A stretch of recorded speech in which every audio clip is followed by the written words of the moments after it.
peace for all. I now resume my functions as the President of the Council. I now give the floor to His Excellency, Mr. Mohammed Ishaq Dar, Deputy Prime Minister and Minister of Foreign Affairs of the Islamic Republic of Pakistan. Thank you, Mr. President.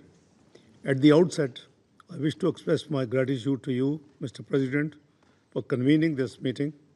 I welcome the participation of all distinguished ministers joining this important discussion today. I also thank Secretary General for his valuable briefing and thoughtful remarks. The Secretary General's voice has always been of wisdom and compassion in Palestine and beyond. To promote peace and alleviate human sufferings, we salute this dedication and devotion, Mr. Secretary General. Mr. President, we meet today in the shadow of a profound and deeply troubling tragedy.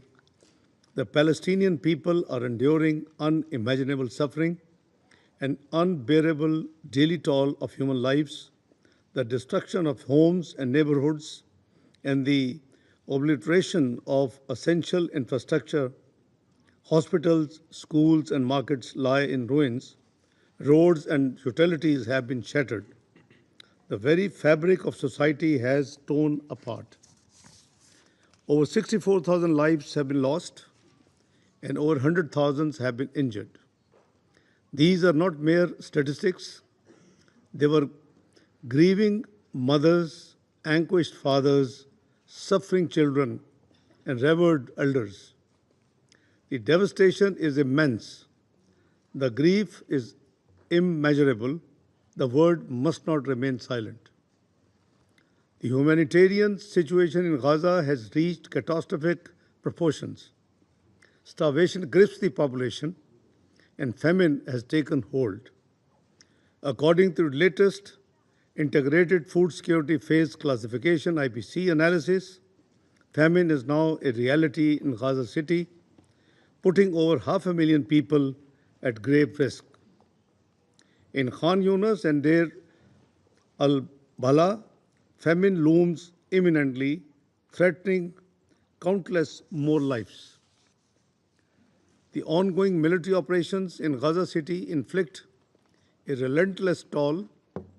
Dozens of Palestinians are killed each day, entire families displaced, and communities torn apart. Already, 300,000 people have been uprooted, and nearly 1 million face imminent displacement. The roar of fighter jets, the plumes of smoke from tank fire, and the collapse of buildings. What must this relentless violence mean for women, children, and the most vulnerable? And what of the hostages caught in the crossfire, whose lives hang in the balance? Mr. President, in the West Bank, illegal settlement expansion continues unabated. The latest E1 plan is grave violation of international law and relevant UN resolutions, as well as a stark manifestation of settler colonialism in the 21st century, a blow to the two-state solution. Mr. President, the time for action is upon us. Pakistan calls for the following urgent and concrete measures. 1. An immediate, unconditional, and permanent ceasefire to halt the bloodshed and prevent further loss of lives. 2. Full, unhindered humanitarian access to Gaza and the immediate lifting of the blockade to allow life-saving aid to reach those who are in need. 3. A categoric end to any forced displacement of Palestinians from their lands, while upholding the right of return for refugees in accordance with the international law and establishing an international protection mechanism.